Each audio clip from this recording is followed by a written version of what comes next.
平安，平安。感谢主，我们又相聚在一起，要来敬拜主耶稣基督。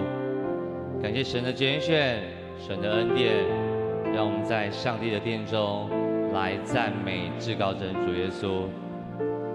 我们是神的子民，在教会里，我们单单的来敬拜神，也用我们的歌唱，用我们的祷告，全心全意的来赞美主耶稣。每次来到教会，每一次的祷告，每一次的敬拜，都是与主耶稣再一次相遇的时刻。每一次的亲近神，我们就要经历神的同在，就要经历神的爱在我们的当中。何等美好的恩典！耶稣的爱走进我们的生命里，让我们也学习耶稣基督那牺牲奉献的爱。一生奔跑不放弃，神是信实的，是我们的盼望，神的话语是我们的力量，阿们吗？我邀请会众，我们一起来读神的话语，一起来赞美他。诗篇42篇第1节：神啊，我的心切慕你，如鹿切慕溪水，我的心可想神，就是永生神。我几时得以朝见神呢？我的心啊，你为何忧闷？为何在我里面烦躁？应当仰望神，因我还要称赞他。他是我脸上的帮助，是我的神。有没有人现在心里是充满忧虑的？或许现在的你生命非常的枯干。可能现在的你生命是停滞的，是充满迷惘的。或许有时候会很软弱的问神：神，你在哪里？但神用他的话语告诉我们，他的光要照亮我们的心，要遮盖我们心中所有的恐惧。耶稣爱你，耶稣爱你。耶稣要走进你的生命里，求圣灵来带领我们，让我们在今天的敬拜时刻拥抱神的爱，拥抱耶稣的爱，也使我们得着信心，可以一生回应神说：你是我们唯一的渴望，我们还要抬起头来仰望你。感谢赞美主，我邀请弟兄姐妹，我们一同来站立，来敬拜主耶稣。主耶稣，我们要单单的来敬拜你。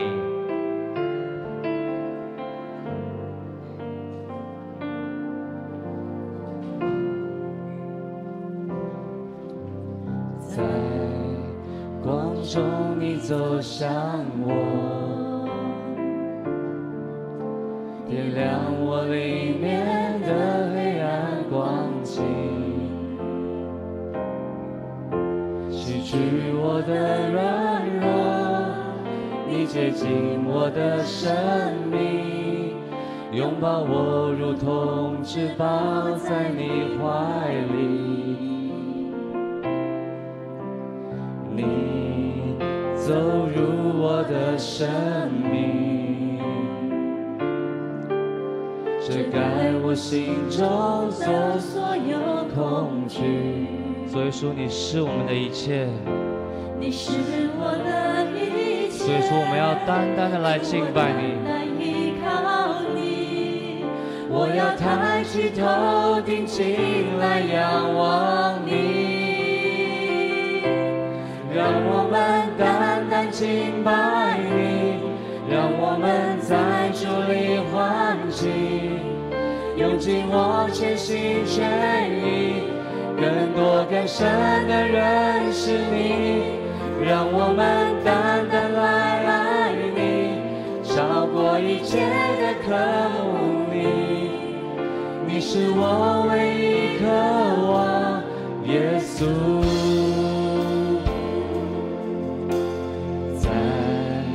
光中你走向我，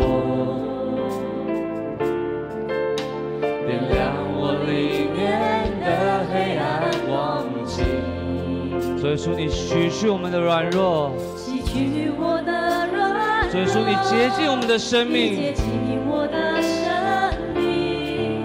拥抱我，如同至宝在你怀里。你走入我的生命，遮盖我心中的所有恐惧。主耶稣，你是我们的一切，你是我的一切。主耶稣，我们要单单来敬拜你。我要抬起头顶起来仰望你。主耶稣，我们要单单的来敬拜你。让我们单单敬拜你，让我们在主里欢喜，用尽我全心全意，更多更深的认识你。让我们单单来爱你，超过一切的渴慕你。你是我唯一渴望，耶稣。主耶稣，我们要单单的来敬拜你。让我们单单敬拜你，让我们在主里欢喜，用尽我全心全意，更多更深的认识你。让我们单单来爱你，超过一切的渴慕你。你是我唯一渴望，耶稣。好不好？这个时刻，我邀请弟兄姐妹，我们一同开口同心，为我们今天的聚会来祷告，也为我们自己身边所爱的人来祷告，也为我们的生命献上我们的祷告。我们一起好不好？亲爱的主耶稣，求你的圣灵来充满这个地方。你的名是大有能力和权柄的，你的名是满有尊贵和荣耀的。你是我们生命中的主，也是我们生命中的主宰。你是我们一生永远的依靠。求你背负我们的重担，因为你是全能的救赎者。你知道我们的重担和忧虑。主啊，有时候我们已经无能为力了，有时候我们的心真的很疲惫。主啊，但我们这样来坚定的来信靠你，因为我们深信你必定我们开路。你是爱我们、为我们舍己的神。主啊，我们要单单的来属于你。我们来到你的面前，要献上我们的心。哈利路亚，主耶稣，我们要等候你。主啊，因为你说等候你必要重新得力。主，我们要单单来敬拜你，你就来洁净我们的生命。哈利路亚。亲爱的主耶稣，我们要向你献上我们的祷告。主耶稣，谢谢你，你对我们的爱永远不离弃。主耶稣，谢谢你，你永远如此深爱着我们。我们知道我们一生的盼望都在你的手里。亲爱的天父，我们是如此蒙恩得着了这份恩典。你的宝血为我们而流，你的宝血洗净了我们的罪，你的宝血要洁净我们的生命。主啊，我们有正在面对痛苦、正在承受病痛的弟兄姐妹，我们的生命有恐惧，我们的心有时候很枯干，甚至有的时候我们会感到很孤独。主啊，但我们深信你从未离开过。主啊，你是我们的救主，我们呼求你的名。即使在我们经历患难试炼的时候，我们仍然要坚定的来依靠你，我们还要来赞美你，我们还要来赞美你。主啊，唯有你能使我们有信心去胜过生命里每一个挑战。主啊，你说等候你的必要重新得力。主啊，你说等候你的必要重新得力。主耶稣，你帮助我们一生都要来敬畏你。主啊，或许我们生命中还会经历许多的风浪。主啊，但有你的爱来拥抱我们，我们就有勇气去面对每一个挑战。主啊，我们不再依靠自己，而是放手交给你，使我们的生命可以有力量、有信心的来大声宣告：你的恩典是够我们用的，因为你是又真又活的上帝。哈利路亚！因为没有任何的事情可以使我们与你的爱来隔绝。谢谢主耶稣，你垂听我们的祷告，这样祷告是奉耶稣基督的圣名所求的。单单敬拜你，让我们在主里欢喜，用尽我全心全意，更多更深的认识你，让我们单单来爱你，超过一切的渴慕你。你是我唯一渴望，耶稣。所以说，我们要单单的来敬拜你，让我们单单敬拜你，让我们在主里欢喜，用尽我全心全意，更多更深的认识你，让我们单单来爱你，超过一切的渴慕你。你是我唯一渴望，耶稣。让我们单单来爱你，超过一切的渴慕你。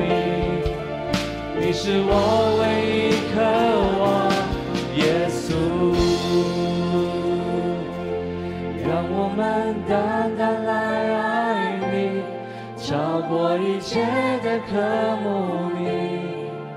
你是我唯一渴望，耶稣。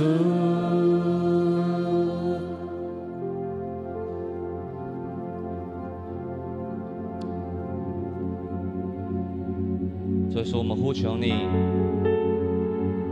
你是我们的盼望。主啊，你的救恩要降临在这里。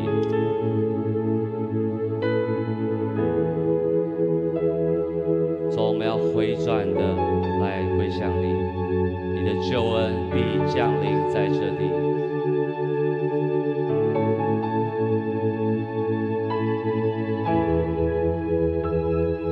黑夜笼罩，似乎不见光，阴界绳索缠绕着我们，求你睁眼看，侧耳听祷告，你百姓在这里祈求。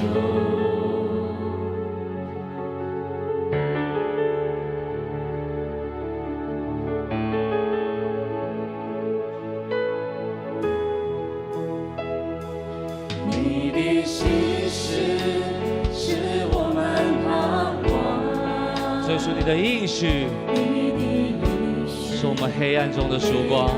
曙光。你必睁眼看，侧耳听祷告，这百姓在你所爱的急难之中，我们会转向你，你是主，承认你是主。求你转移不发你的烈怒，你是主，你是救我们的主。所以说，求你医治我们，求你医治，求你怜悯，求你兴起，受的就退去。我们呼求阿爸天父，你的救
主耶稣，我们来你的面前，主啊，你来医治我们，主啊，求你来怜悯我们，主啊，求你兴起，求你就要退去。哦，哈利路亚！主啊，你的救恩不要降临在这地。哦，哈利路亚！主啊，你的救恩不要降临在这地。哈利路亚！主耶稣，你是我们的盼望，我们呼求你。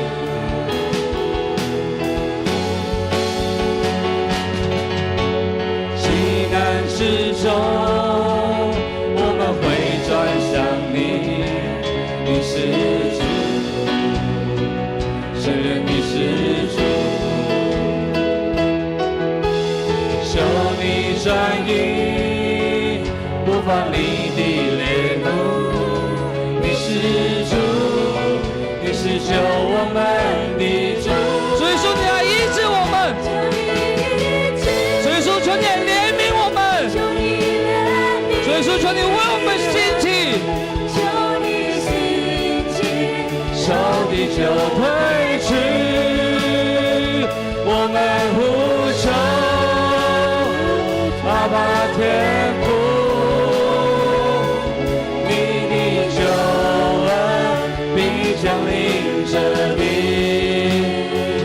求你医治，求你怜悯，求你兴起，仇敌就退。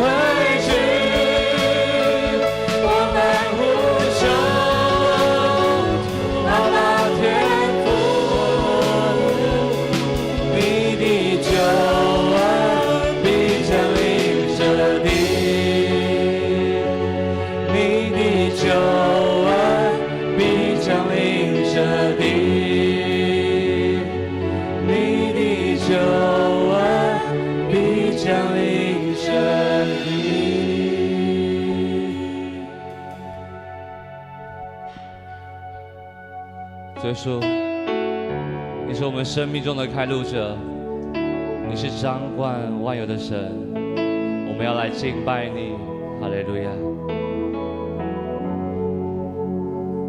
你同在，在这里运行，我敬拜你，我敬拜你，你同在。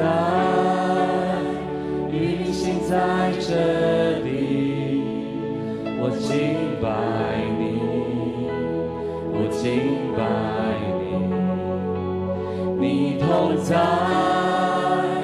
在这里运行，我敬拜你，我敬拜你，你同在，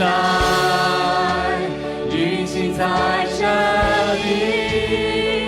我敬拜你，我敬拜你，你是开路者，行神迹的神，坚守应许，黑暗中的光，我神，这就是我神。你是开路者，行神迹的神，坚守应许，黑暗中的光，我神，这就是我神。你同在，转化我生命，我敬拜你，我敬拜你。你同在，修复每颗心，我敬拜你，我敬拜你，你同在，转化我生命，我敬拜你，我敬拜你，你同在，修补每颗心，我敬拜你，我敬拜你，你是开路者，行神迹的神，坚守应许，黑暗中的光，我神，这就是我神。你你是开路者，新生机的神，坚守应许，黑暗中的光，我神，这就是我神。你是开路者，新生机的神，坚守应许，黑暗中的光，我神，这就是我神，这就是我神，这就是我神，这就是我神，这就是我神，这就是我神，这就是我神，这就是我神，这就是我神。所以说，我们要呼求你的名。我们在痛苦的时候要呼求你的名。所以说，我们在失去的时候要呼求你的名。所以说，我们在绝望的时候，我们要呼求你的名。主要在我们迷失的时候，你就为我们开刀户，因为你是爱我们的神，你是为我们舍弃的神。主啊，我们要高举我们的双手来敬拜你，你是我们的救主，你是万军之耶和华。主啊，有你的同在，我们就可以坚持到最后。主啊，你的救恩必要降临在这里。主啊，你运行在这里。主啊，你运行在这里。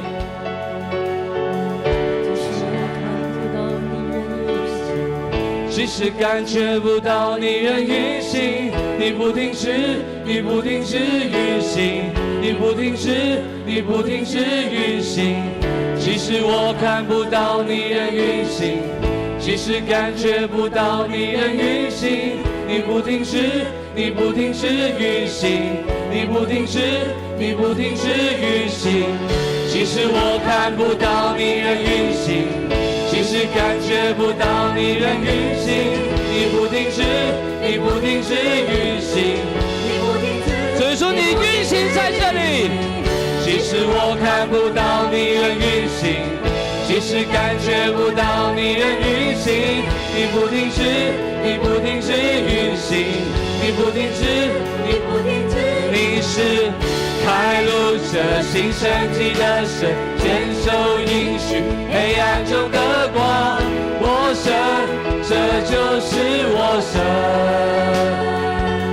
你是开路者，新生机的神，坚守应许，黑暗中的光，我神，这就是我神。所以说你是我们的神。你是开路者，新生机的神，坚守应许，黑暗中的光，我神，这就是我神。你是开路者，新生机的神，坚守应许，黑暗中的光，我神，这就是我神，这就是我神，这就是我神，这就是我神，这就是我神，这就是我神，这就是我神，这就是我神，这就是我神。哈利路亚。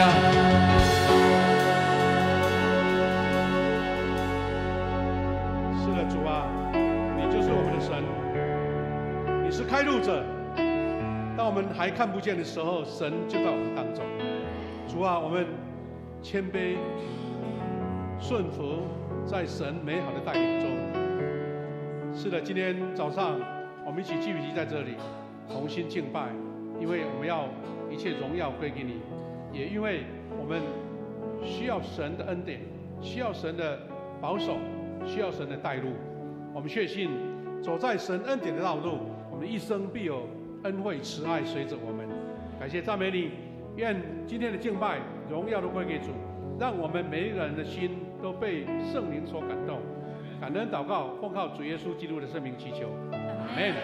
弟兄姐妹，我们能站着，我们要一起来祈念使徒信经，来告白我们的信仰。一起来，我信上帝，全能的父，创造天地的主，我信我主耶稣基督，上帝的独生子，因圣灵感孕，由童女玛利亚所生，在本丢彼拉多手下受难，被钉十字架，受死，埋葬，降在阴间，第3天从死里复活，升天，坐在全能的父上帝的右边，将来必从那里降临，审判活人死人。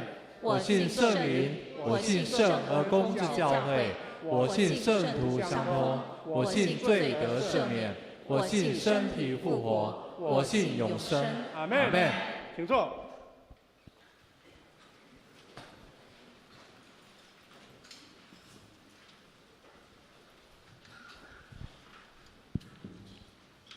恭受上帝的话，今天的经文记载在2处，第一处在诗篇23篇第4到第6节，我们一起来攻读，请。纵使走过阴深山谷，我也不怕灾害，因为你与我同在。你用杖领我，用盾护我，在敌人面前，你为我摆设。你待我如上宾，斟满我的杯。你的恩惠慈爱终身不离我，我要永远住在你的殿宇中。第2处的经文记载在创世纪41章第39到第43节，我们一起来攻读，请。王对约瑟说：上帝既然把这一切指示你，你一定比谁都有智慧，更有远见。我要派你治理我的国，我的人民都要服从你的命令。在本国，只有我的权力高过你。现在我任命你做埃及的首相。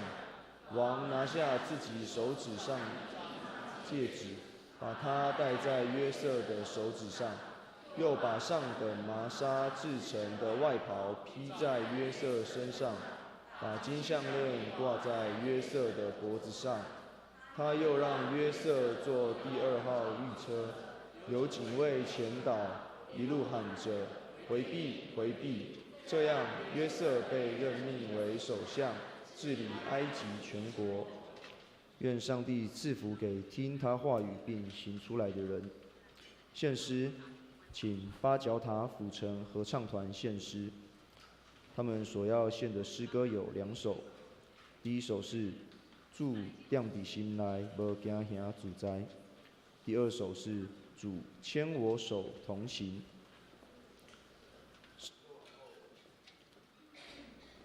诗歌完后，请夏牧师讲道。今天的主题是带来恩典的梦想系列第5讲，约瑟之梦，盼望之光。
我们请队员先站着，留在原处。我要跟你们致谢。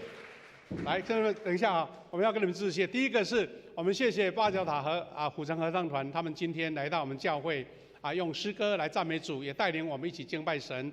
我们谢谢我们的指挥李建义老师，谢谢。还有我们的司琴是我们张炳珍老师。还有我们全团，其实他们今天是代表团而已，他们要在9月3号请一个大型的一个音乐会，在我们的文化中心我们这个时候要请谢牧师代表送一个小礼物给我们，请我们团长代表了我们请郑牧师代表一下，小礼物送给他谢谢，拍手谢谢。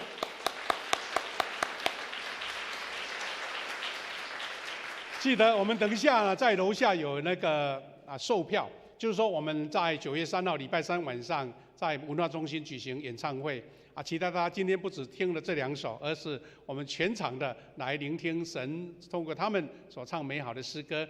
因为他们早上第一堂已经献诗等一下他们退场之后，我们请同工来引领他们要先离开我们先谢了，我们再次用热烈掌声谢谢。好，请回座，谢谢，谢谢。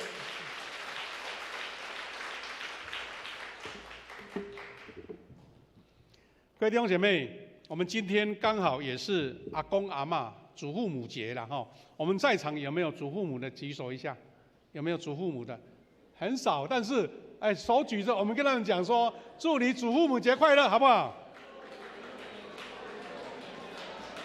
我们第一堂比较多了哈，第一堂比较多，所以现在这一堂哈，这一堂是祖父母的不简单哈。好，那他们整理一下东西啊，我们要分享神的话，做一点小补充了。他们要渐渐离开哈，他们在9月3号要举行演唱会，那有售票的，我们期待大家一起鼓励大家来买票进场，等于他们也是一个宣教单位、福音单位啊，请我们一起踊跃来参与哈啊！等一下穆迪牧师他会做报告。那我们也知道，大家在场的弟兄姐妹，谁知道八角塔的由来？八角塔是什么？有没有知道的举手？哎，真的那么少？那等一下请穆迪牧师补充报告好了啊。等穆迪牧师报告的时候说，为什么叫八角塔？为什么是6角塔、5角塔、3角塔？三支好线标啊！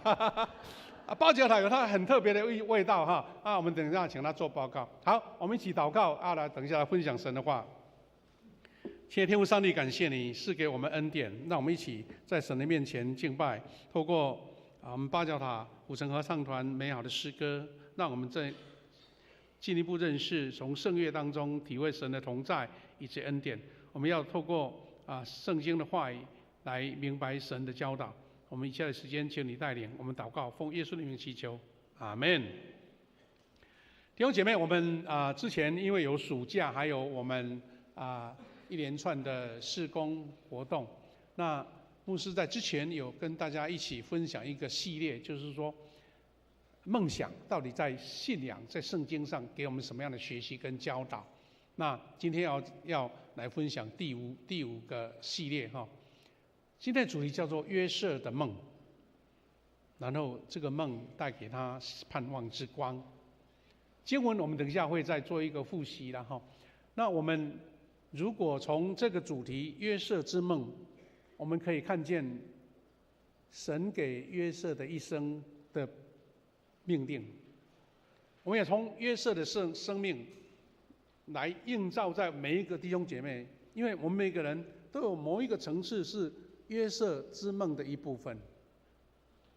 那如果我们要很简短的用一个数字来描述约瑟的一生，很有趣的数字，这个也没有什么特别的什么权威的数字啦，只是说让我们简单来记忆。约瑟生命的故事有这几个密码，数字的密码。第一个，他经历了6个梦境，2个是他自己的梦。那另外2个是九正，还有善长的梦，最后是2个是法老王。我们新的圣经把它翻译成国王哈，就比较容易了解啦。那这6个梦境带给他不同的经历，但是也因为这个梦，他遇到了4项阶层的灾难，或是挑战，或是生命的威胁。不过神在整个约瑟的生命当中带领他经历这一些，然后他最后完成了2项一般人没有办法完成的使命成就。那这个数字给我们一点简单的一个概略哈。那如果还要用一个数字，就是约瑟是雅各的12个孩子当中的一个，所以有2、有4、有6、有12，那就很好去掌握在创世纪所记载约瑟的人生。那我们要一起学习，一起分享几个段落。第一个，约瑟他埋下了梦想的种子，看起来是美好，但是从那个时候他开始经历了死荫的幽谷，这是第一点。死荫的幽谷跟梦是2个截然不同的一个方向，但是在约瑟的身上发生了。奥地利一位出名的精神医学家叫做弗兰克，他是在2次大战被希特勒的纳粹政府所关押进去集中营的犹太人之一，但他侥幸的活下来了。然后他活下来之后，他就以他在其中那种惨无人道的生命当中体会到，然后写出一本他著名的书，叫做《活出意义来》。这本书也成为他后来成为我们不是有精神医学的一个流派吗？他是其中一个意义治疗法的一个先驱啊，等于是说现在有心理学的很多学派，这个 Frankl 就是一个心理学派的开创者，他是意义治疗法。然后他这位弗兰克博士呢，他在生命当中遇见了很奇特的经历。那这个经历就是说，他在生命将近熄灭之前，他所经历到的，然后把它写出怎么样靠着意义、靠着盼望得到新的生命。所以他最后的一个结论，他是说，放弃盼望的人，很早就会因为身心俱疲而死，但是到最后不放弃盼望的人却活了下来。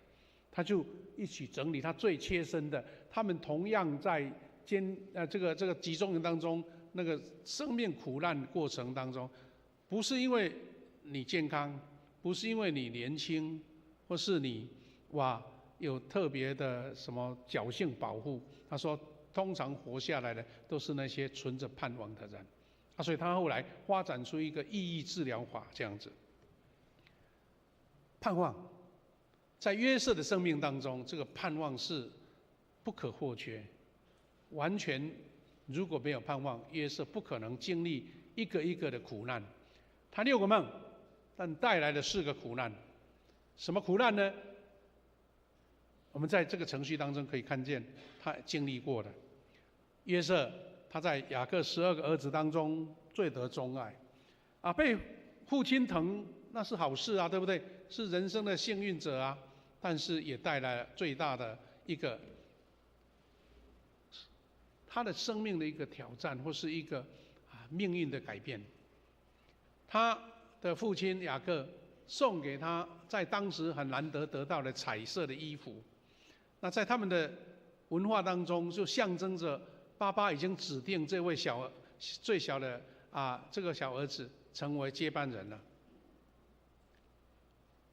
但是他得到这个宠爱之中，神给他2个非常清楚的梦境。因为圣经我们很多人都了解约瑟的故事，我就不一一提起了。但是这2个信息明确的梦境，就是说，他12个兄弟，他们的哥哥都要向他下拜，后来连星星也向他下拜，就是他的爸爸妈妈也一样。他不小心把这个故事讲出来，这个梦境讲出来，然后他的遭遇就开始来了，挑战也开始来了，磨难也来了。兄长并不是单纯恨这个弟弟约瑟，他更嫉妒的就是他的梦。他的梦竟然凌驾了哥哥，不把他们看在眼里，连爸爸妈妈也都让他向他下拜，那不得了。所以这一句话可以看出他们哥哥的心态。他说：“你看那做梦的来了，来吧，我们将他杀了，且看他的梦将来怎么样。”这个是约瑟听从爸爸的吩咐呢，带了些干粮来到旷野，等于是食品供给补给的意思了。拿这些食品要来旷野，他们带这看顾羊群，给他们食物吃。但是没想到带食物来，反而成为他最大的困境，因为他遇到最大的凶险。带食物来的约瑟被兄长脱下彩衣，丢在孤井里，因为兄长们高兴的吃饭，但并取笑约瑟的梦不再实现了。他们恨这个弟弟，但是罪不至于死啊，是因为他们觉得这个梦太可怕了，一个弟弟竟然要凌驾过他们。所以呢，兄长们高兴的吃饭，但是也取笑约瑟，要让他梦不再实现。因为你知道，梦见在他身上，但是他的生命没了，他们就认为这个梦就没办法实现了。人往往因为自私，人往往因为私心，人往往因为记恨，很多邪恶的事情就出来了。那约瑟被扔在孤井里面，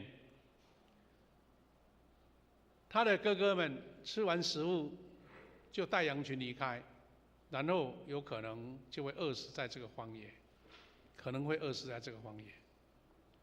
所以在这个绝望的时刻，约瑟可以胜过一切苦难，是因为心中已经存下这个梦想的种子。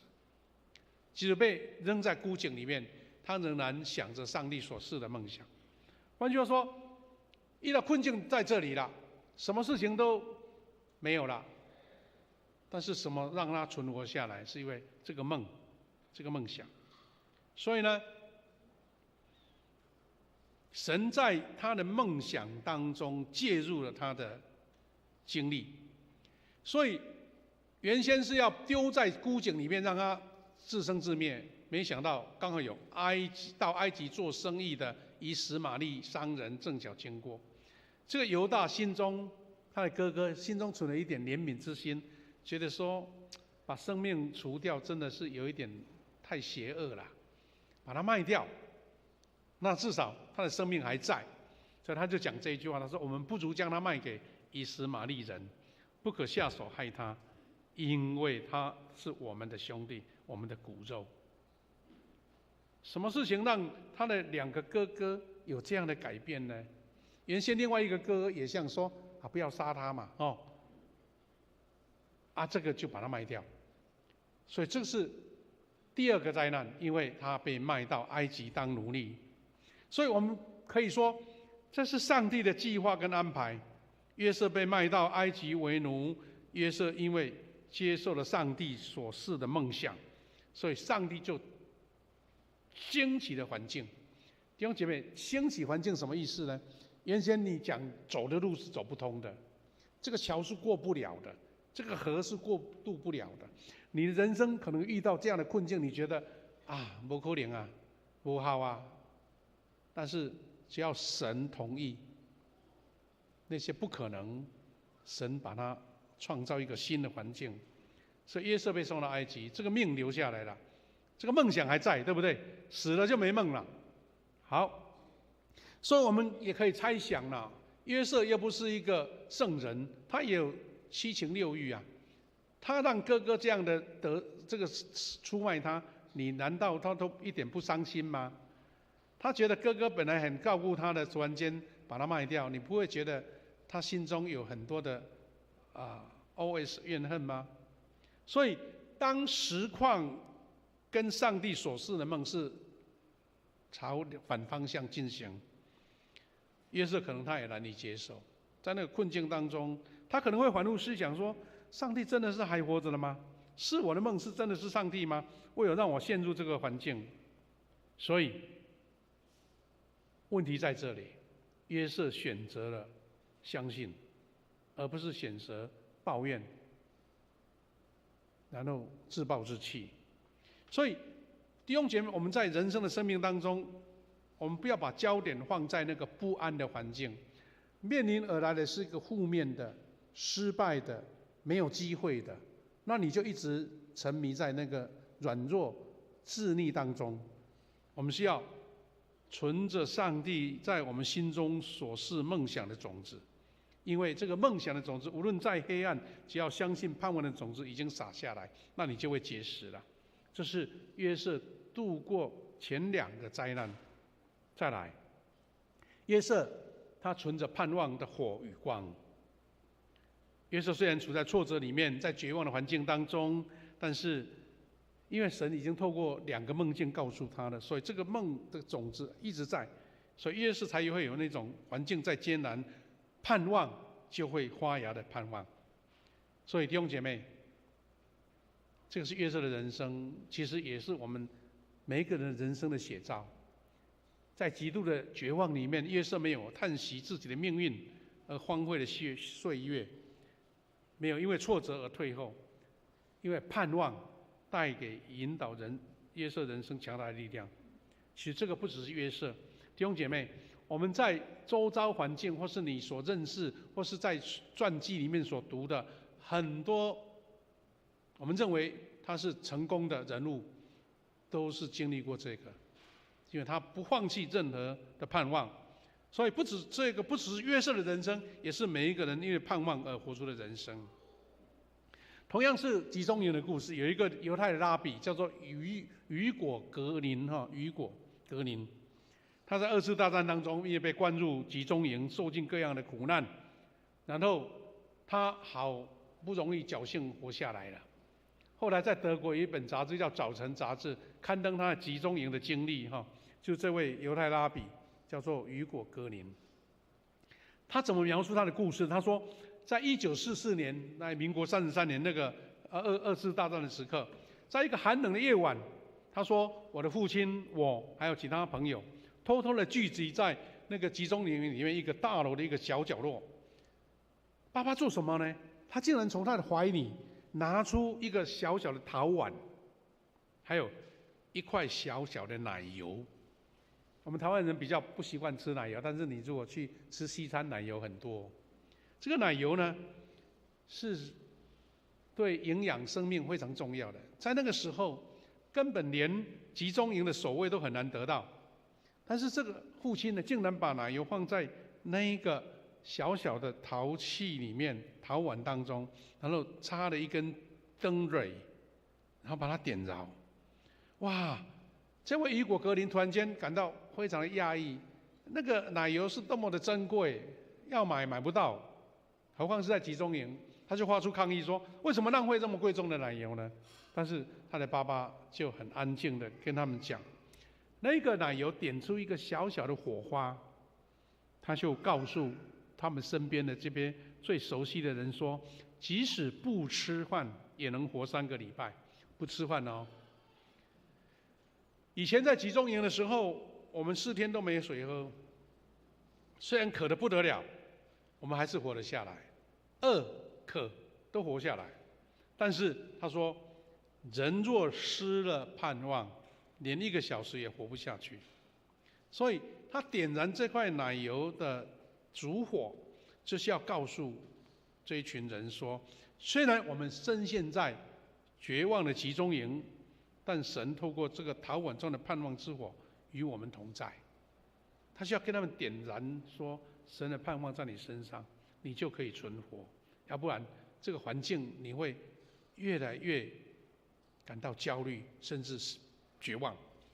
所以雨果格林他这个访问当中一个结论是什么？他说，面对困难的人最需要的是勇于梦想的盼望，因为其他的物质已经是缺乏了。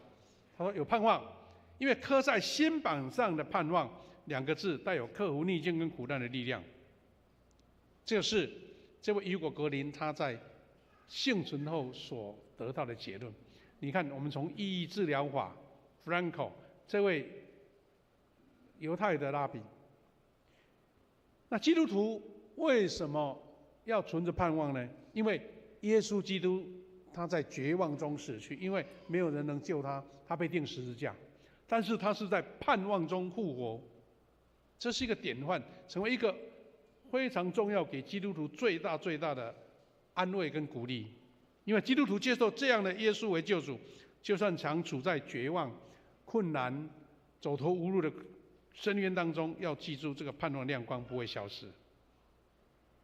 所以基督徒因为有耶稣基督复活的盼望，这个盼望可以影响到你生活每一个环境当中。因为这个是基督信仰的精髓，十字架的死亡，但是到后来的复活的盼望。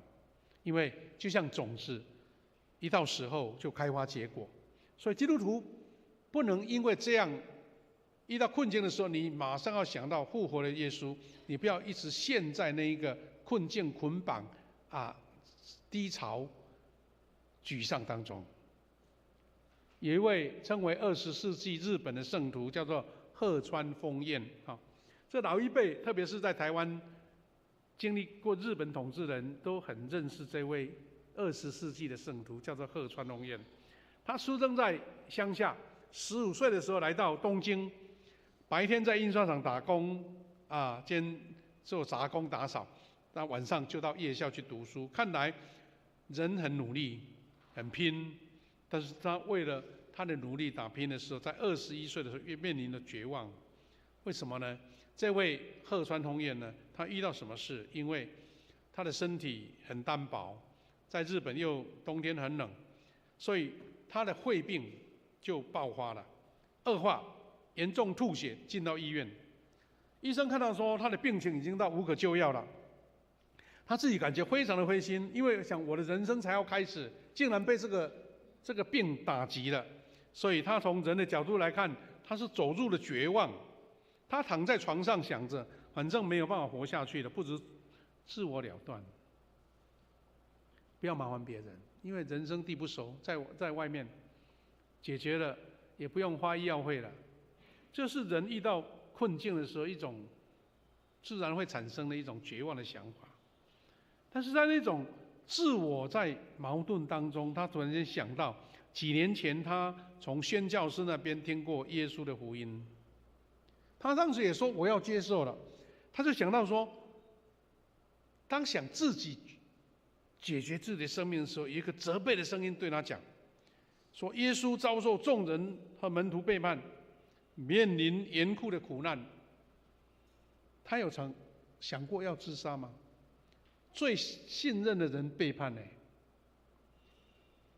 他遇到苦难，悲十字架，但是他一生仍想着复活的盼望，因为他知道主上帝不会撇弃他。虽然走入死荫的幽谷，虽然进入到十字架的刑罚，甚至是埋葬了，他仍然存着复活的盼望。他没有陷入绝望，他在任何挫折当中，他都不放弃希望。这句话让鹤川弘彦突然间醒悟过来。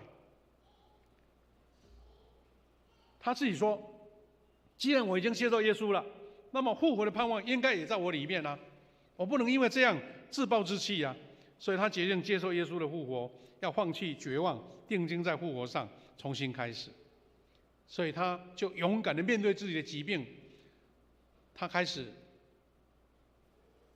离开医院，收拾行李，把他的行李放在小推车上面。他去哪里呢？他说，我这个剩下不多的生命，我要去为主传福音。所以他就到神户，日本的神户是一个这个海港的附近，在贫民窟照顾那些妓女、酒鬼、罪犯，并且传盼望的福音给他们。他跟他们这些弱势者说，你们在这里挨饿，但是仍然要有盼望，只要接受耶稣，即使落入这样的绝境，盼望的种子仍然会开花结果。各位要成为新造的人。一位原来自暴自弃想要结束自己生命的人，他面对自己的疾病，仍然传充满盼望的福音。没想到这种盼望，这种为他人着想传福音的鹤川弘彦，他竟然体内的肺病终于被盼望压制了。没有吃什么药哦，是盼望那个信心竟然压制住他这个绝症。而且这个鹤川弘彦后来是得很长寿，因为他在贫民窟传福音，结出许多福音的果子，到今天仍然让人来做纪念。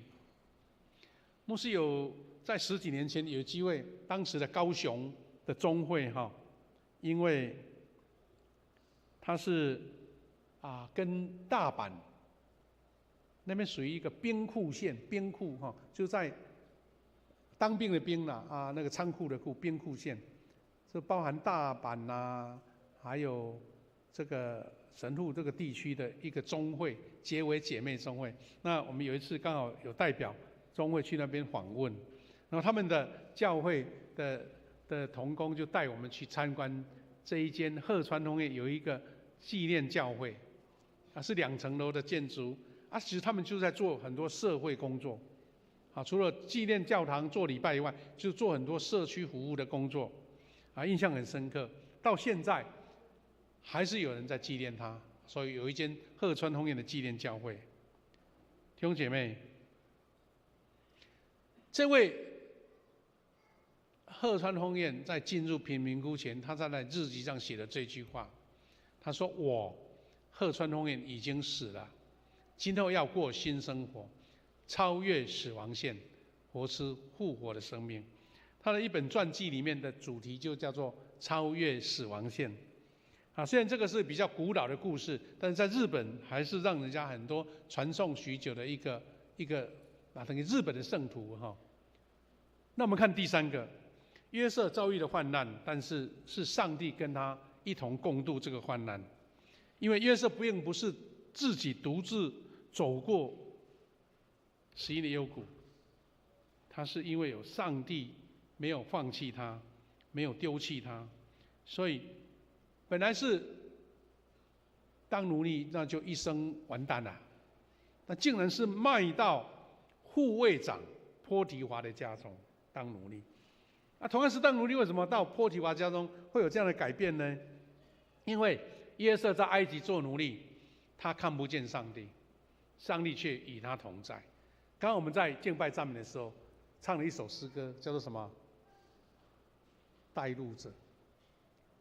神是带路，他说我们虽看不见，他是仍然跟我们同在。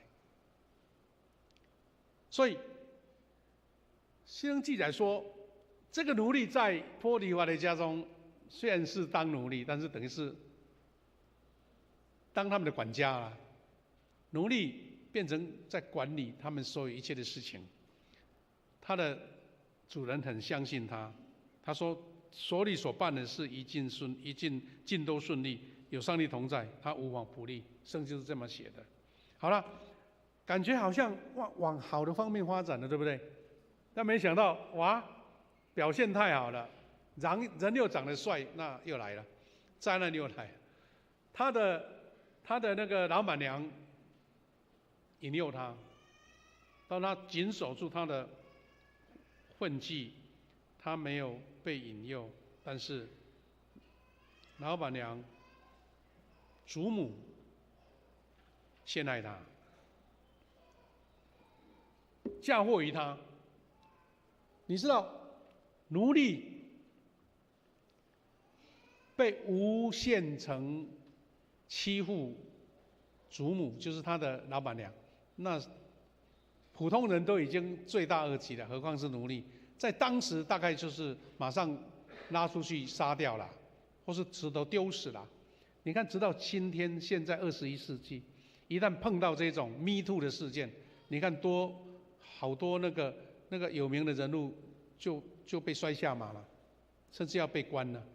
何况那个时候，所以上帝让约瑟在埃及为奴10年，就是为了磨练他，让他像蒸年糕一样。那些年糕我们都知道，以前没有那个食品厂商帮你做了，你要自己做。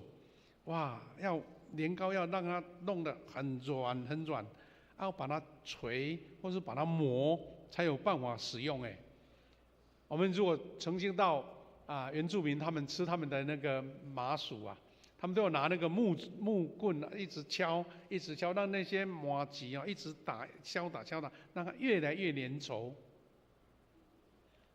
上帝在塑造约瑟也像这样子，没有他一步登天。他如果办的事很好，在波提乏家就直接让他升级成一个领袖人物，不是很好吗？但是竟然他是被他的祖母，就是老板的太太陷害他，竟然被下到监狱里面。奴隶没有被处死，会丢到监狱里面，因为神的介入，他得以保生命。但是被关入政治犯的监狱，因为波提乏当时一个高级的监狱，就是专门在关法老王觉得看的不喜欢的，或是得罪他的，就抓去关。所以这些是官员的囚犯，不是普通囚犯哦。所以他因为是奴隶，被关在波提乏的监狱里面，他反而能够因为这样接触到善长、纠正这些高级的官员，但是在监狱里面，也因为这样有这样的机缘，他听得到这善长跟九正的梦，也因为解梦，然后他就拖过一个新的关卡。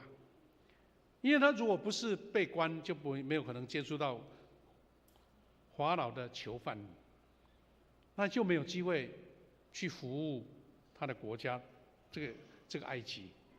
所以约瑟不放弃盼望跟梦想，持续抱着盼望在心里面。有一天，这个盼望种子就发芽了，好像严冬过后蕴藏在大地的种子，依然像在春天发芽一样。弟兄姐妹，种子你看来普普通通，对不对？我们很多食品都是种子，它是种子，它的生命力让你感到非常的奇妙。在英国的探险家曾经在埃及的金字塔里面发现一种花的种子，算一算年纪已经是3000年了。他们想说，这个干燥的环境，他们一个陶瓮里面看到的种子，想说，哇，不得了，这不是100-200年的，是3000年的。所以他们的理解是说，这个种子老早就已经失去生命力了，能够还原物留着，已经不简单了。但是没想到，这些探险家、这些考古家，他们把种子带回英国，他们就想说，试试看，把种子放到泥土里面，竟然细心栽培之下，竟开出美丽的花，3000年。所以为了纪念当时的日典的植物学家叫安德斯大理，所以就把这个花取名叫大理花。喜欢植物的人可能有接触过这样的植物，很漂亮的植物。他是纪念谁呢？这位瑞典植物学家叫安德斯大理呀。因为叫大理，所以叫做大理花。大理花，哇，非常的鲜艳，竟然3000年前就存在了。那这个种子的生命，既然有办法那么强的生命力，它是在印证说，约瑟他心中存的盼望，那个种子如果保存着，就永远会发芽。3000年前干瘪的种子有生命力，藏在其中，能够发芽开花。何况我们迎接耶稣这个生命的种子在我们内心里面呢？所以主要让我们的生命开出灵魂兴盛、凡事兴盛的生命，就绽放像大理花这样的美丽。第4个阶段，梦想开花结果。诗篇，刚刚我们读的诗篇23篇5节说：“在我敌人面前，你为我摆设宴席，你用油膏了我的头，使我的福杯满溢。”就在约瑟身上发生了。为我摆设宴席，用油膏了我的头，使我福杯满溢。因为约瑟为九正、为善长所解的梦是那么的真实。这位九正呢，其实他一高兴因为3天以后他复归原职啦，竟然高兴的忘记这位帮他解梦的约瑟，让约瑟又多关了2年。所以九正对约瑟的一个遗忘，也是另外一个灾难，第4个灾难。但是我们看这个诗篇所描述的，约瑟原先是背负苦难的一些敌人，今天上帝让他在他们面前，神为约瑟摆设了丰盛的宴席，让他的福杯满溢。所以人的命运很奇特，不同的选择就会产生不同的结果。那时机成熟了，约瑟的梦就成就了，盼望呢就开花了。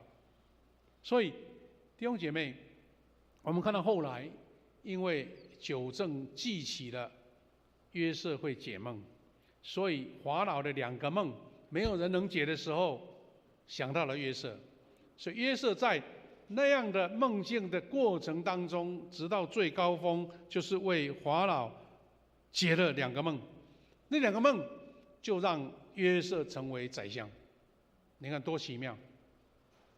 如果没有接触九正，都不可能有这样的媒介。所以弟兄姐妹，我们明白上帝的梦想和计划，就不用害怕临到我们身上的苦难，因为我们倒空了自己，透过自己所面对的困境，我们需要实现上帝的梦想。所以梦不是无谓的，而是神给我们一个指示。所以就是约瑟将自己交给了神。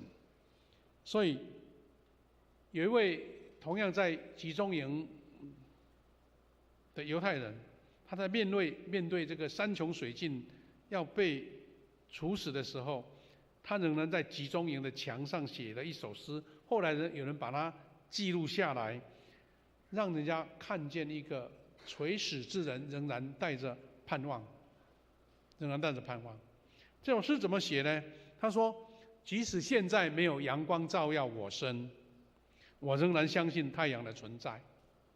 即使现在无法感受一丝丝的爱，我仍然相信爱的存在。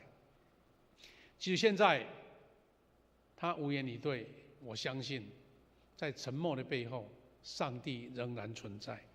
这是一个面对死亡阴影的犹太人在集中营里面所写的一句诗。这些诗带给许多人在绝望当中、困境当中走投无路的人一直存在的盼望。因为太阳仍然在，虽然现在是阴天乌云密布，虽然我觉得没有人爱我，但是我仍然相信爱的力量。虽然好像上帝我看不见，但是我相信上帝仍然在。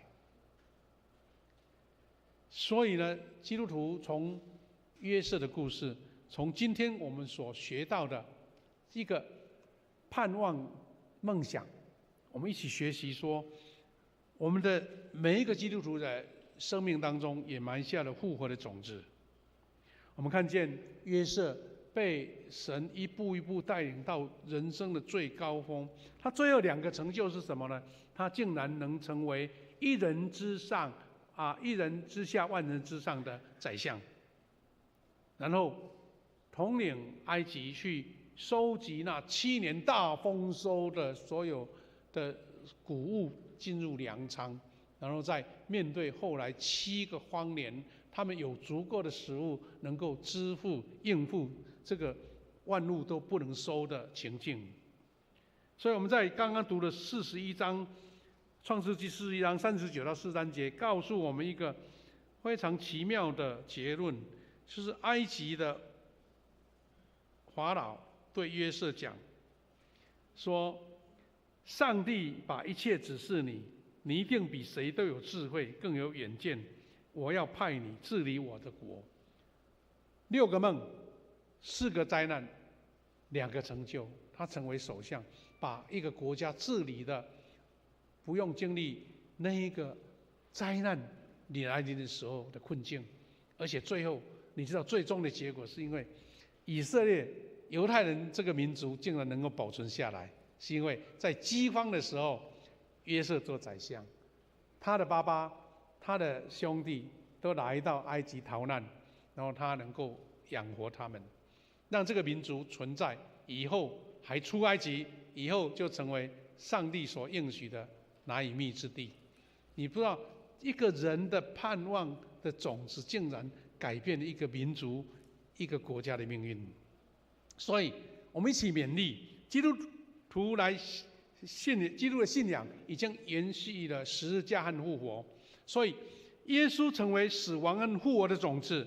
种子虽然埋在死亡里，但是只要经过死亡就必定要复活。在上帝所经历的苦难，因为有耶稣基督的盼望种子，我们就永远有这样的信心。有一位美国的诗人叫做惠提尔说，他说，云彩后常有星光，阳光穿透阵雨照耀，爱万物的上帝为万物留下盼望。这位美国诗人惠提尔。另外一个励志作家就是路德瑞，他说，千万别怕阴影，他是说在不远的地方有光照耀。你知道为什么人有影子呢？因为有光啊！你不要只看阴影，因为有光才会产生阴影。所以弟兄姐妹，我们一起来勉励这个带来恩典的梦境跟盼望，是要给我们一个很大的一个生命的信心，就是世界被怀有梦想的人所吸引。你可能面对任何的挑战跟困境，但是有盼望跟梦想的人，永远会超越这些困境。我们若成为被上帝所梦想虏获的人，世界便难以抵挡我们。神的盼望掌握住我们，我们就不怕一切的阻挡，因为我们的人生会被上帝的圆梦的能力所掌管，世上任何事都不能再阻拦我们。弟兄姐妹，我们一起勉励，我们的人生会被上帝圆梦的能力所掌管，世上任何事也不能阻拦我们。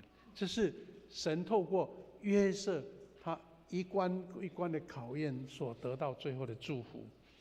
弟兄姐妹，我们当然不可能像约瑟一样，约瑟的一个灾难我们已经是承受不了了，何况是3、4个一直来。但是我们给一个启发，就是你不要自怨自艾，不要觉得我一生怀才不遇，我很多事情都不顺利。请记得约瑟他怎么勇敢借着梦境勇敢的突破，因为这是神给你应许。请你在神面前祷告说，神啊，你给我的命定是什么？活出神的命定比你自己想要做什么还更重要。神给约瑟的梦境是要让他成为一国之首相，能够救他的民族。神也在你身上给你一个梦境，让你知道人生的路是怎么走。神在每个人生的旨意都不一样，但是你有没有存着神给你的一个伟大的梦、勇敢的梦去实现它，存在的盼望？愿神给每一个弟兄姐妹，每一个人都得到一个盼望的种子，盼望之光，因为神要一路带领你。我们要一起唱一首诗歌，诗篇23篇。我们在一边唱的时候，一边思考这段诗歌在约瑟身上所产生的改变。我们坐着唱就好。我是牧者，我必不致缺乏，那是我躺卧青草地上，领我在可安歇的水边，那是我灵魂苏醒，使我灵魂苏醒。自己的命引导我走一路，引导我走一路。虽然经过水流谷，也不怕遭害，因为你与我同在，你的杖安慰我，在我的人面前让我内心，你拥有高了我的头，使我不被满意。风雨时你有恩惠，慈爱是随着我，并且要住在耶和华的殿中，直到永远远。诗篇23篇有很多不同的曲目，因为我们从歌词当中知道，我们被主的恩典所遮盖跟同在。我们为几件事情来做祷告，牧师来带领。亲爱的父神，我们感谢你。虽然我们不是约瑟，但是约瑟所经历的人生，神的救赎、盼望的种子，我们也需要。神啊，愿你透过约瑟成长的故事，让我们心中得到一个激励，就是我们活在神的恩典中，我们也必定经历这些恩典跟梦境，能得到神满满的祝福。主啊，我们为教会进入到50禧年，许多事工在进行，无论是装修的事工，无论是研讨造就的事工，求神与我们同在，也让我们在经费上没有缺乏。主啊，我们将每位弟兄姐妹交托在你手上，让我们成为神的差派者，在富强50禧年当中，每一个人都有份参与在这个建造，迎向复兴的浪潮，也迎向圣灵同在的浪潮。神啊，我们求你也保守我们在暑假即将结束，很多年轻人有的要到外地来读书，有的要升学。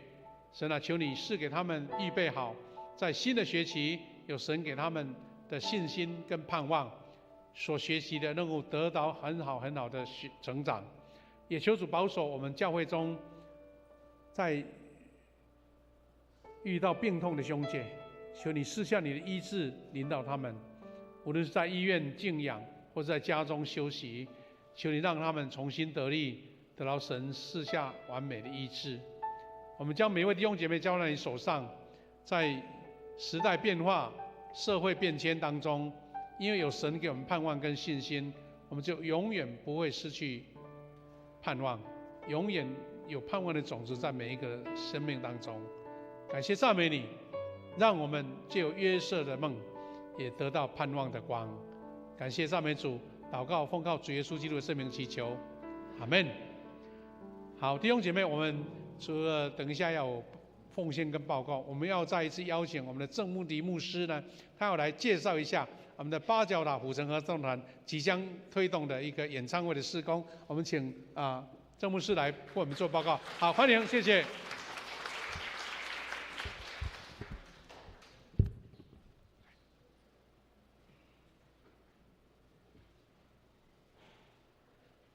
牧师、各位弟兄姐妹，大家平安。很多人都问为什么我们叫八角塔。我们很多时候出去外面献诗或者是演唱的时候，都会说我们欢迎八角合唱团。我说不对，八角是香料。对，八角塔啦哈。八角塔这个名字的由来，是因为我们当初在这个团成立之前呐，我们是一群来自台北一间学校叫淡江中学。我是淡江中学我说正规班啦，国中6年，高中也6年，国中3年，高中也3年，一共6年在那边毕业的。那淡江中学呢，一直以来都有一个传统叫做男生4重唱，是由一群男生组成，然后为学校的礼拜或是学校有时候募款，我们会组成这样子的服侍团队出去唱歌。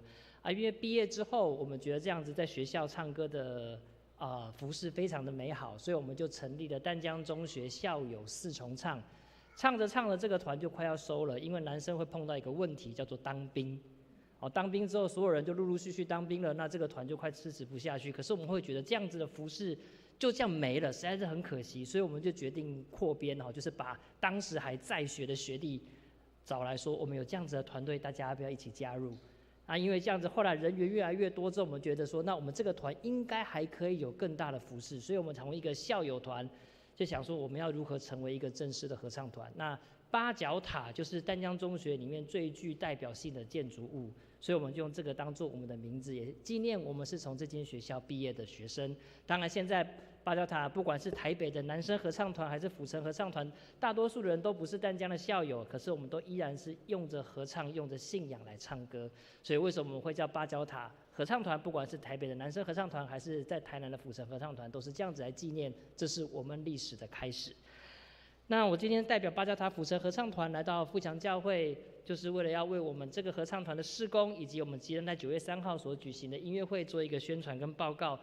首先是我们这个团的创团的理念，是我们真的很期盼能够推广教会圣乐的事工。我们也知道现在长老教会的圣歌队的事工真的是一直在就是在衰退，唱的人年纪越来越大，然后一直没有办法有新血加入。那我们会很期待能够成为教会合唱事工的祝福。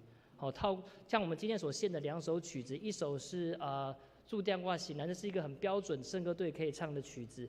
第2首是主牵我手，其实这首歌它其实也很适合敬拜赞美团来唱。它除了旋律就是旋律简单，歌词也简单之外，还有一些很基本的和声，不管是在合唱团、和圣歌都要唱，甚至是敬拜赞美团要来使用，都很适合。所以我们现在很努力的在推动教会的圣乐事工。我知道富强教会的圣乐一向都很强。去年的圣诞节由圣歌队为主的诗班配合弦乐团，那真的是一件非常美的礼拜。为什么我会知道？因为那天我坐在上面。好，所以所以说我觉得富强教会真的在圣乐上非常非常的棒。可是问题是，很多的教会在资源没有这么多的情况之下，那到底要如何训练圣歌队？如何帮助圣歌队？这是我们这个团设立一直很重要在思考的课题。所以我们也会想说协助训练圣歌队的事工。所以我们有很多的团员其实是来自于各教会的圣歌队指挥、圣歌队的队员，甚至是教会的牧师或是牧师娘。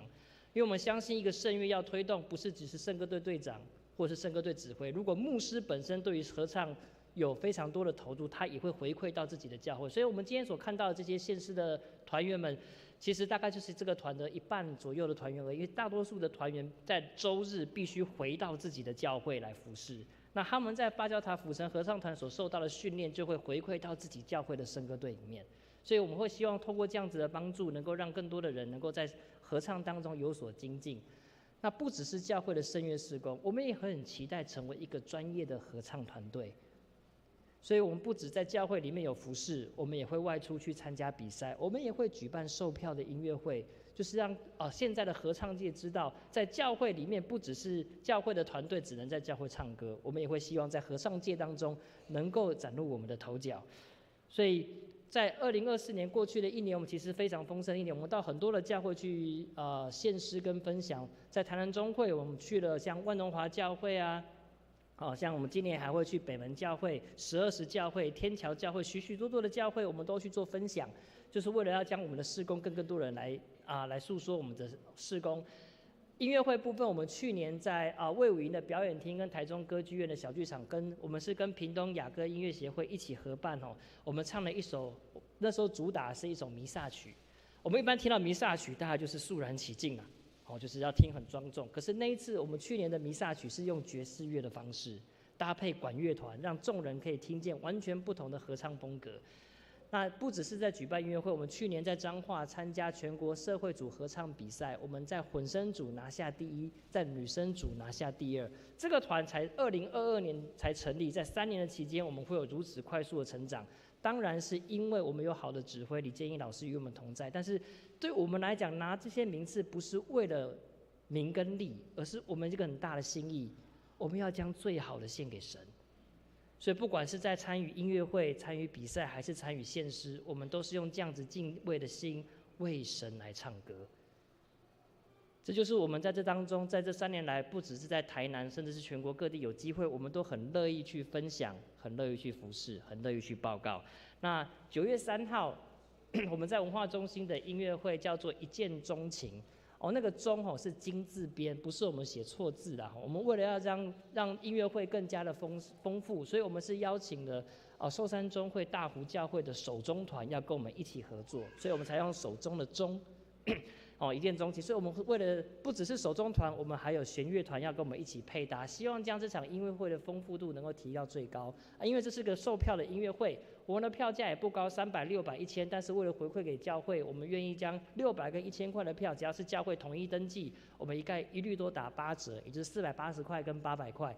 不止如此，我们还会印制很精美的彩色列印的节目册送给大家，不只是有我们团队的介绍，还包含我们所唱的曲子的歌词及翻译。因为我们所唱的曲子，不管是拉丁文、英文、台语等等，有许许多多的曲风，许许多不一样的曲子。透过提供歌词跟翻译，可以让大家更能够知道我们在唱什么。那等一下礼拜结束之后，我会在1楼的地方就是如果大家有意来取票的话，登记的话就可以在1楼跟我登记。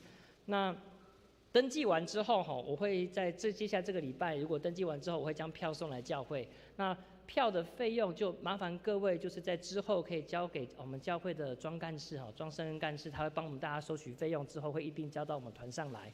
再请大家来支持我们。那最后也跟大家说，请继续为我们的事工代祷及奉献。现阶段在这个时代要成立一个合唱团、经营一个合唱团，真的非常的不容易。我们背后没有任何固定的企业主或者是教会成为我们的帮助，所以我们就是必须靠各位弟兄姐妹替我们代祷，以及替我们奉献。那因为我们是正式在台南市文化局有立案的合唱团队，所以我们所有的奉献是都可以开立奉献证明的。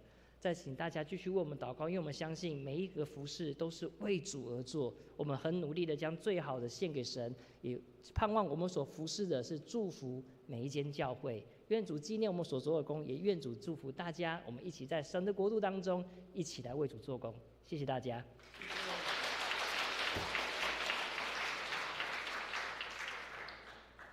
好，牧师再补充一下，就是这个合唱团呢，我们把它视成一个宣教的团体。因为我们长老教会最让人家印象深刻就是赞美的教会，所以有一个专业的合唱团成为一个领头羊哈，那推广我们教会的圣乐，那我们教会的圣歌队也都同样得到帮助哈。那鼓励大家了哈，第一个，如果你有感动，因为他们在推动的施工。有这些团员都是义务的，所以变成说有一些事工需要经费，如果你有感动，可以为他们做奉献。那最实际的就是等一下礼拜结束，我们在楼下哈，他们有这个售票的动作啊，请大家踊跃哈，比如邀朋友一起去参加，或是你们小组相约去，其实300块是最基本的哈，600块再打8折啊，就400多。其实我们要去吃一餐自助餐都不够啊。但是可以享受一个圣乐的盛宴哈，你也可以买票来送给你的好朋友，邀他们一起去参加。9月3号晚上7点半欢迎大家踊跃来支持来配合。好，我们把时间交给诗会，我们预备来做奉献。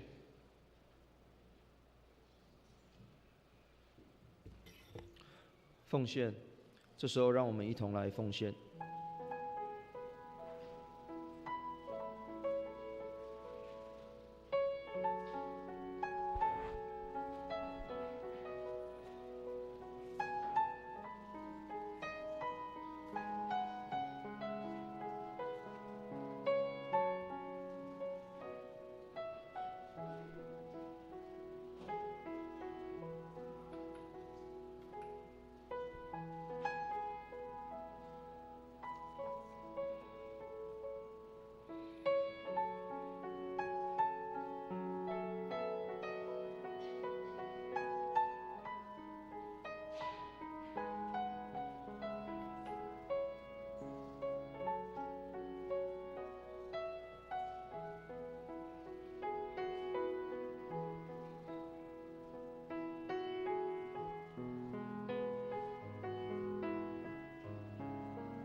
请会众从座位上起立，一同来唱奉献的诗歌。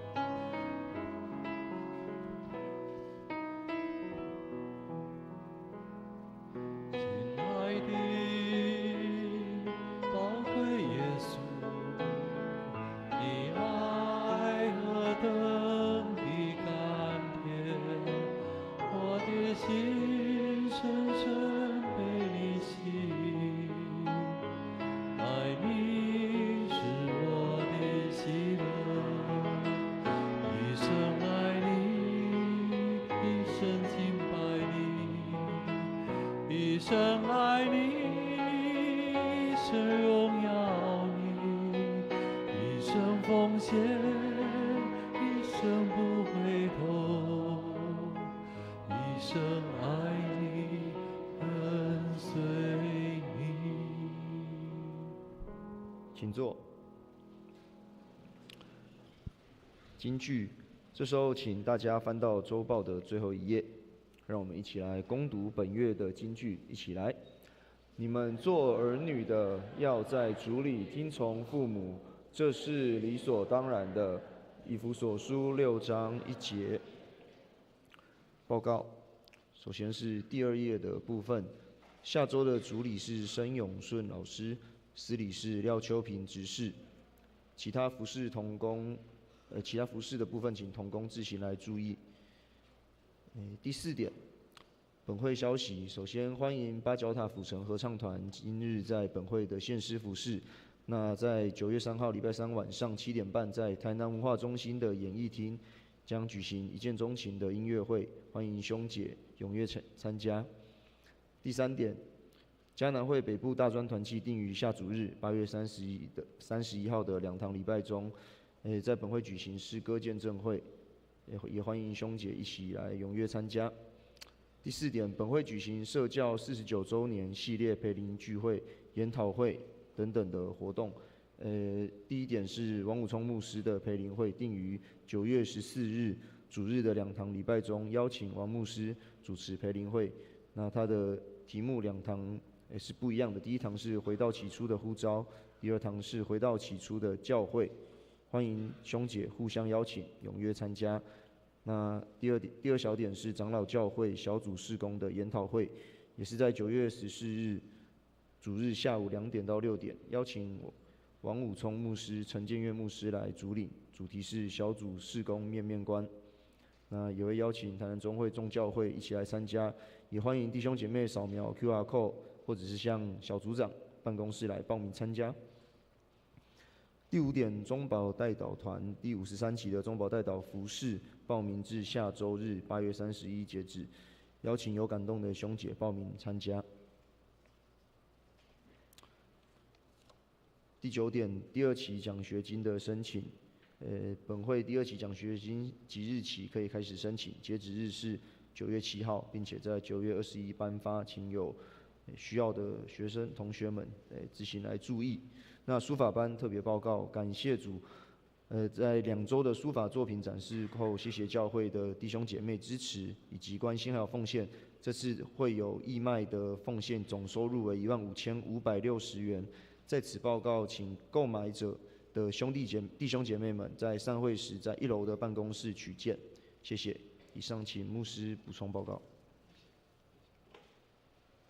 弟兄姐妹，我来做补充。第一个，我们欢迎有一位新朋友在我们当中，叫严伟晴，伟晴姐妹在哪边？伟晴姐妹来，我们欢迎她，好不好？来，牧师没看到，谢谢，欢迎你来，欢迎。她已经是一个基督徒了，欢迎你哈。好时间已经刚好到了，我们做一个补充。第一个就是说，周报里面有提到我们这个中保代祷的勇士报名到下个礼拜，我们请鼓励踊跃参加现在我们的祷告室呢，因为在1楼这个教会中心在整修，会暂时用到我们礼拜堂的1楼的一个祷告室，还有2楼的会议室。那请弟兄姐妹，如果有时候有需要进去的时候，注意看里面是不是已经有人在那边代祷，才不会干扰到欢迎大家踊跃报名在公报我们在公布栏这个填你的名字。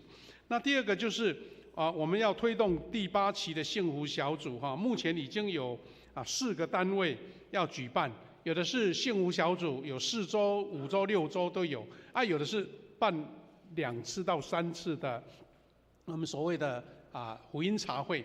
那我鼓励每一个小组，你如果有办的话，把那个登录在我们的干事庄生恩干事那边，因为我们这样可以做一个整理，然后很多事工还有地点还有场地我们可以安排请陆续把资料拿给我们的同工。另外一个报告就是我们的保罗牧区要预定开设哈拿小组在9月2号就开始聚会了。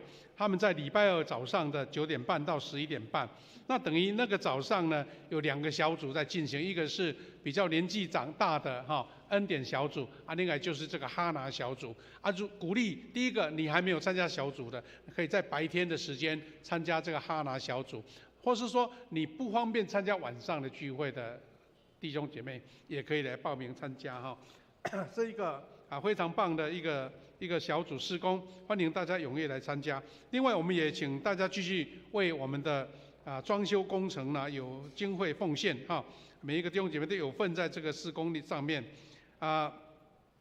我们也感谢我们的书瓦班他们特别举行那个书法的展览已经完成了，有做奉献，我们谢谢他。另外，牧师手上拿的这个就是他们的书法的老师我们叫做这个谢福龙老师他把爱的真理写的框在这个框子很漂亮他等于他的礼物奉献给教会，我们也谢谢他我们也鼓励大家继续有兴趣参加书法班的可以来报名参加以上我们做的报告。对不起，我们那个爱心午餐要等到地下室整修完才可以开放，我们继续来预备谢谢。颂荣，会众请起立，一起唱颂荣的诗歌。我的神，我的王啊！诗歌后，请夏牧师祝祷。我的神，我的王啊，我要称颂你的名，我要永远称颂你，我要天天称颂你。愿主耶稣基督的恩典、上帝的慈爱、圣灵的保守扶持相通，与每位弟兄姐妹同在，从今时直到永远。阿们。哈利路亚，哈利路亚，哈利路亚，哈利路亚，哈利路亚，阿门，阿门，阿门。我们请坐默祷。